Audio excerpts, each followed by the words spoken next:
a beautiful, bright summer on the island of Sodor. Thomas the Tank Engine was taking passengers to the seaside.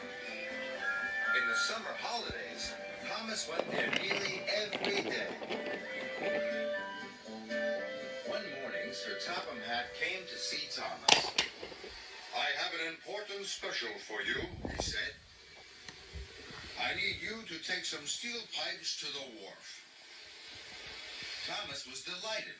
There were lots of sights to see on the way to the wharf. First, Thomas passed the Scottish castle. Next, he went through Shen Valley. And finally, he looked at the wonderful view from the top of Gordon's Hill. But when Thomas arrived at the wharf, he saw Skarloey. Skarloey looked very sad. He had broken down.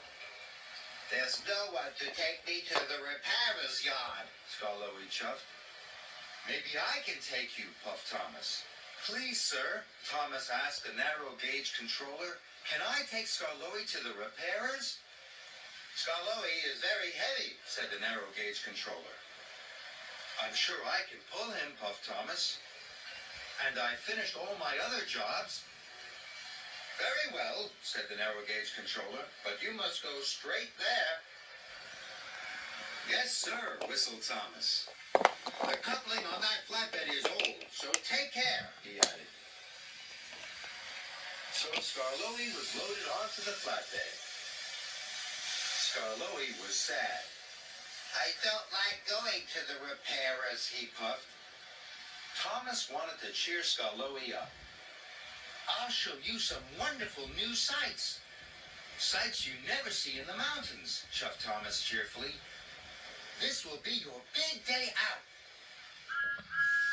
And Thomas puffed away, pulling his friend carefully behind him.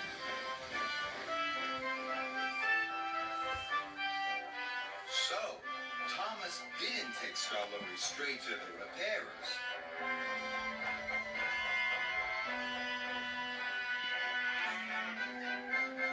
He puffed through the farms and forests until they arrived at the Scottish castle. "There," puffed Thomas proudly. "Isn't it wonderful?" "It's very nice," chuffed Skarloey. "But we have a castle in the mountains." "Then I'll show you Shen Valley," puffed Thomas.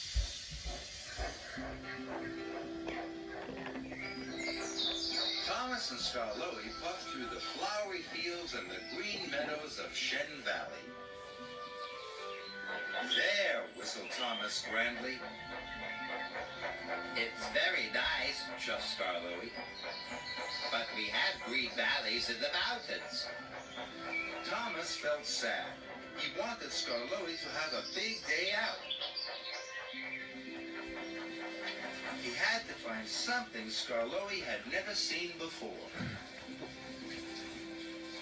"I know," puffed Thomas. "I'll show you the view from the top of Gordon's Hill."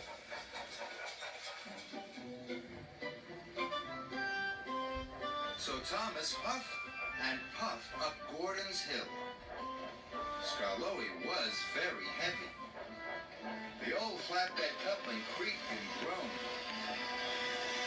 But still Thomas huffed and chuffed as hard as he could. Then there was trouble.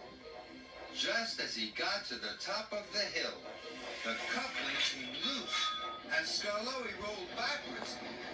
"Help!" cried Skarloey, but it was too late. Skarloey's flatbed biffed into the sidings and came off the track. Oh.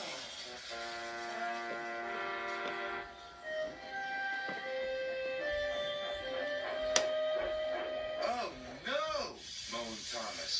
"The narrow gauge stage controller told me to go straight to the repairer's yard, but I wanted to give you a big day out. Now look what's happened. Thomas was very unhappy. So Thomas's driver coupled him up again to the flatbed. Thomas pulled Skarloey and the flatbed carefully back onto the tracks, and they set off for the repairer's yard. Thomas didn't try to show Skarloey any more sights. He puffed as fast as he could to do his job.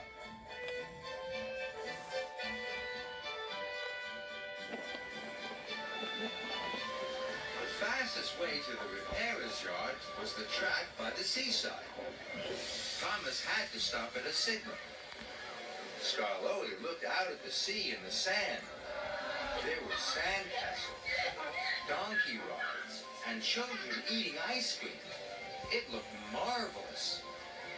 It's wonderful, gasped Skarloey.